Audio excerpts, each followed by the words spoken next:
Você é o tipo de pessoa que se sente inteligente quando é desafiado ou quando você acerta sempre? No vídeo de hoje, a gente vai conversar sobre o que é mais eficaz no desenvolvimento das nossas inteligências, né, baseado nesse livrozinho aqui, que quem me acompanha no SEAP sabe que eu estou relendo, né, o Mindset da Carol Dweck, né, a nova psicologia do sucesso. Inclusive eu postei hoje, né, eu estou gravando na quinta-feira, dia 7 de maio, e fiz um post nos stories hoje sobre um trecho desse livro. E eu vou fazer uma analogia do livro com o filme O Diabo Veste Prada. O que a Carol traz nesse livro pra gente que é muito importante, né? Ela, em primeiro lugar, diz que existem dois tipos de mindset e entendam por mindset mentalidade. Ela fala que existe a mentalidade de crescimento e existe a mentalidade fixa. Quais as características desses tipos de mentalidade? Na mentalidade fixa, você acredita que a sua inteligência ela é provada à medida em que você acerta, né? Ou seja, você é mais inteligente se você acerta mais. Nessa mentalidade, você tem resistência a desafios, você não aceita bem críticas e você acredita que as pessoas alcançam um determinado patamar do qual elas não saem mais. Muitos, inclusive, acreditam que você já nasceu com a quantidade de inteligência que você vai adquirir ao longo da sua vida inteira. Já no mindset, na mentalidade de crescimento, é quase o oposto, né? A pessoa ela acredita que ela aprende mais na medida em que ela é desafiada, ela acredita que os seus erros trazem grandes aprendizados, ela não minimiza risco, né? Ela se expõe e ela acredita que ela pode desenvolver qualquer habilidade e capacidade desde que ela se esforce para isso. A pessoa que tem um mindset de crescimento, ela valoriza o esforço, ela acredita que o esforço traz frutos e resultados. Qual é a analogia que eu quero fazer com o filme O Diabo Veste Prada? Outro dia eu vi um post da Rosana Pereira, que eu sou super fã, e nesse post a Rô fala o quanto a Miranda acrescentou para Andy, né, que era a secretária. Se vocês observarem, até inclusive indico, né, para quem quiser, assista esse filme. Quem ainda não assistiu, acho difícil, né, porque é um filme bastante famoso, mas enfim, é a história da presidente de uma revista muito famosa, né, e ela tem duas assistentes, né, duas secretárias. Notificação, vai embora. E uma dessas secretárias, ela é recém-chegada, né? E é a Andy, né? E ela era, assim, de um universo diferente. Ela era uma menina muito estudiosa. Acho que, se não me engano, ela trabalhava com jornalismo. Não estou muito certa, né? Já vi o filme tem muito tempo, preciso rever. E aí a Andy chegou naquele escritório, ela passou por um processo seletivo e como ela deu boas respostas para Miranda, a Miranda decidiu, Miranda, a chefe, que é a Meryl Streep, maravilhosa no papel, a Miranda deu a Andy uma oportunidade, né, para uma situação específica, também já não, não me lembro mais qual era. E assim, gente, a Miranda é o cão chupando manga, né? A mulher é ruim pra cacete. Ela não tem não tem a menor sensibilidade em relação às suas secretárias.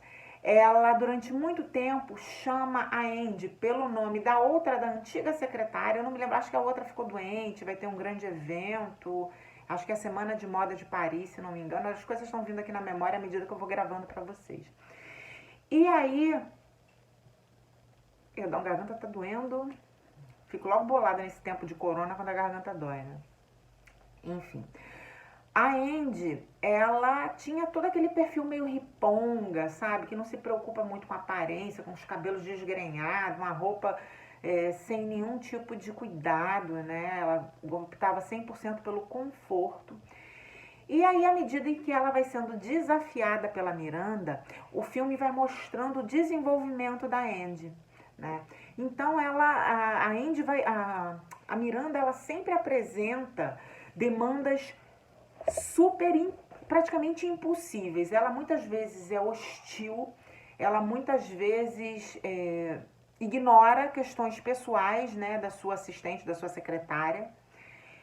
E isso vai causando primeiro lugar, causa uma repulsa, uma revolta na Andy, né? Porque ela não entende por que ela tem que fazer aquelas adaptações, né, na vestimenta, na maneira de se portar, no interesse de atender aquelas demandas estapafúrdias da Miranda.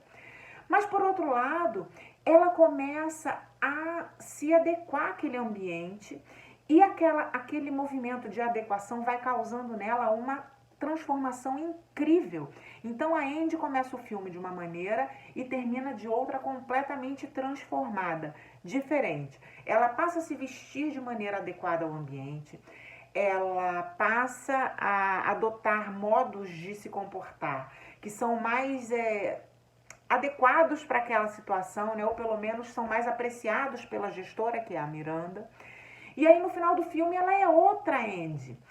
E aqui cabe uma observação que a Miranda provocou na Andy uma mudança tão grande, uma transformação tão extraordinária. Ela conquistou autonomia, segurança, poder de adaptabilidade, que a Miranda, aliás, a Andy, foi capaz de largar aquilo ali, largar a Miranda para trás, quando ela viu que estava sendo explorada e quando ela percebeu que ela estava se distanciando dos seus valores, né? A ponto de brigar com o namorado dela. Qual é a sacada sensacional desse filme? O nível de exigência que a Miranda impõe sobre a Andy provocou na Andy um crescimento gigantesco. Que se a Andy tivesse ficado resistente e tivesse se mantido resistente, ela não teria experimentado. Então, assim, quando eu ouço vocês do secretariado dizerem que responder um chefe sábado à noite, né, é um absurdo, é um abuso, gente, isso é resistência. Nada mais do que resistência. Eu faço uma analogia para mim, né, que funciona para mim, e eu acredito e gostaria de inspirar vocês a agirem da mesma forma. Sempre que eu penso que eu estou fazendo alguma coisa fora do horário, ou algo que está fora do meu escopo de trabalho, eu penso se o meu chefe faria aquilo, né? Porque o meu chefe também tem os chefes dele, né? Os acionistas, os stakeholders, os controladores da minha empresa são chefes do meu chefe. Será que o meu chefe, ele olha o horário para responder uma demanda do chefe dele? Será que o meu chefe, ele deixa de responder um WhatsApp porque o chefe mandou no sábado, 9 horas da noite? Eu tenho certeza que não. E eu uso isso como parâmetro. Aí a galera do mindset fixo vai dizer assim: ah, mas o seu chefe ganha um salário para isso e você não. Isso é uma falta de respeito. Você vai se posicionar não respondendo o seu chefe e dessa forma sinalizando para ele que ele, enfim, está sendo desrespeitoso porque está te pedindo algo no teu horário de descanso. Discordo completamente desses pensamentos, gente. Só realmente quem tem um mindset fixo vai enxergar essa demanda no sábado, 9 horas da noite, dessa forma. Se você tem um mindset de crescimento, você vai enxergar naquela situação uma oportunidade de se desenvolver, de mostrar para o seu gestor que você está operando no mesmo nível que ele, e essa informação ela não precisa ser explícita. Você não vai dizer para ele, apesar de ser sábado, eu estou respondendo o seu e-mail. Nunca vai fazer isso. Você vai fazer isso nas entrelinhas, né? Porque, gente, aquilo que a gente comunica com ação tem um efeito muito mais poderoso do que aquilo que a gente declara, percebem? Então é muito importante vocês começarem a criar filtros para esse tipo de reação. Já falei exaustivamente aqui, já fiz outro vídeo falando sobre esse episódio aí, né, do post que eu fiz, falando que Deus está vendo, você aí reclamando que não tem crescimento, mas esperar segunda-feira para responder o post que o seu chefe mandou no sábado. O fato aqui é o quanto esse tipo de pensamento e de limitação, na verdade, o quanto esse tipo de pensamento cria uma limitação para o seu desenvolvimento. E não adianta você vir com aquele outro argumento de posicionamento, porque posicionamento não é isso. Posicionamento é quando você não aceita desrespeito. E se o seu chefe está trazendo para você uma demanda que ele atenderia, ele não está te desrespeitando. Ele está apenas exigindo que você se coloque no mesmo nível dele. E isso é sensacional para você. Então, Abaixem as suas resistências e comecem a entender que aquilo que não te desafia não te desenvolve. Isso é frase super clichê, desde que começou aí a difusão do coaching, mas é uma frase muito realista. Se não existe desafio, se só tem facilidade, aquilo não vai te promover crescimento. Então fujam dessas demandas simplesinhas, comecem a olhar chefes estilo Miranda. É claro que a Miranda é um exagero, né? Aquilo ali é uma caricatura, né? E é uma coisa curiosa, né? Que não tem muito a ver aqui com a proposta do vídeo, mas eu vou comentar. Vocês percebem que a Miranda, no fundo, na vida pessoal dela, ela é profundamente infeliz? O casamento dela tá arrasado, ela tem um distanciamento absurdo das filhas, ela faz de tudo para agradar as filhas, para conseguir a admiração das filhas. Então, gente, isso aí é um papo para um outro vídeo, mas assim, os chefes equilibrados, né? Entramos aí num outro nível de utopia, né? O equilíbrio absoluto ele não existe. Mas chefes que têm um senso mais humano, eles não vão exigir tanto de você, né? E por isso eu digo que a Miranda ela é um arquétipo, ela é uma caricatura, porque eles têm as suas vidas resolvidas, né? Pelo menos a maioria. Então procurem sempre enxergar isso, né? Enxergar essa veia humana no seu gestor. Se ele está te pedindo alguma coisa que ele faria, ele não está entendendo isso como desrespeito.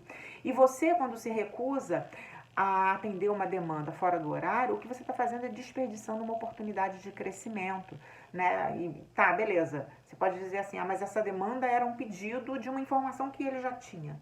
Mas você repetir, você está criando empatia, você está criando oportunidades de desenvolvimento. Essa é a mensagem que eu quero deixar para você. Eu imagino que vai ter um monte de comentários aqui discordando, mas beleza. Esse nível de discussão, ele só promove desenvolvimento. E é isso que eu espero de vocês, né? Digam aqui nos comentários o que você acha. Beijo e até o próximo vídeo.